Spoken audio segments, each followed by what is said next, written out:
Emmet County is a rural vacation and retirement community nestled along Michigan's northern lakeshore and center for some of the state's priciest real estate. Many of these residences are summer homes. But underneath the tranquil beauty, a firestorm is erupting over the county commissioners and how they are spending money. I felt when I came on the board that the boys had inherited some wealth from Dad, and the first thing they did was bought a boat. What has tipped the boat this time is a $15 million bond that commissioners issued without voter approval. Not all the people in the county live like millionaires, and the roads are in need of repair.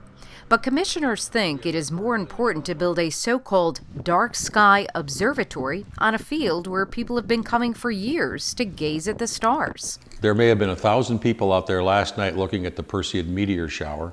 They saw a dark sky, they saw the meteors. After we invest $9 million, the sky will not be any darker than it was last night.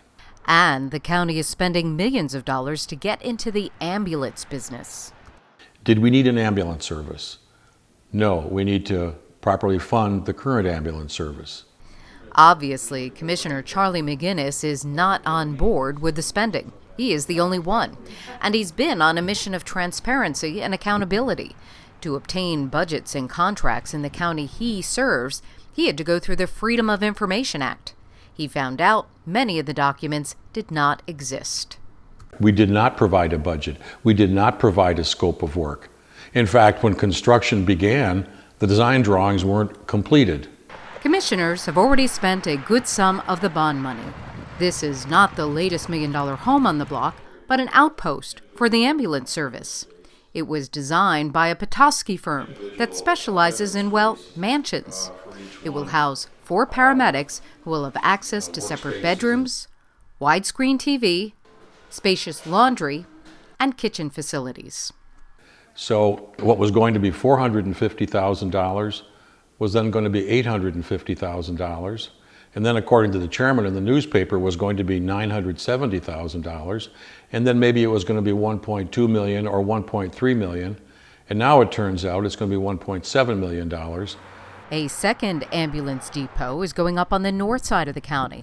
And there are plans for a central command station, which may cost more than either of the substations. The taxpayer is being given high quality ambulance service, no question.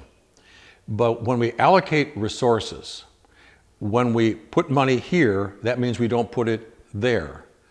Our sheriff's deputies are paid so low that some of them have left our county, experienced deputies, to find work elsewhere. McGinnis believes the county could have saved millions of dollars by helping the nonprofit company that was providing the county's ambulance service. In fact, private donors were really helping to prop up that ambulance service because the county was underfunding the ambulance service. The money is truly flowing now. Likewise, the observatory to be built on this site. Facilities like this are often built and managed by private nonprofits. Even if there is some economic spin-off from the public investment, there is question it would benefit the people who live in Emmet County. The observatory site is closer to the motels and restaurants in Sheboygan County. So what does the chairman of the county commissioners have to say to defend all this spending? Not much. At least he wasn't willing to sit down in a recorded interview. He did agree, however, to answer questions by email. But after 5 days, there was no response. If taxpayers are so bothered by the spending, why do commissioners keep getting reelected? Challenger David Laffbaum summed up his defeat 1 year against the chairman, Jim Tamlin. When you spend money, whether it's your own or the taxpayers, you are in fact making friends. And I think at the time of the election that the voters felt that they could count on Jim to maintain his conservative posture. They should be asking us. Leaders of the local Republican Party say commissioners run as Republicans because it's easier to get elected that way. More than half of county voters identify themselves as Republicans.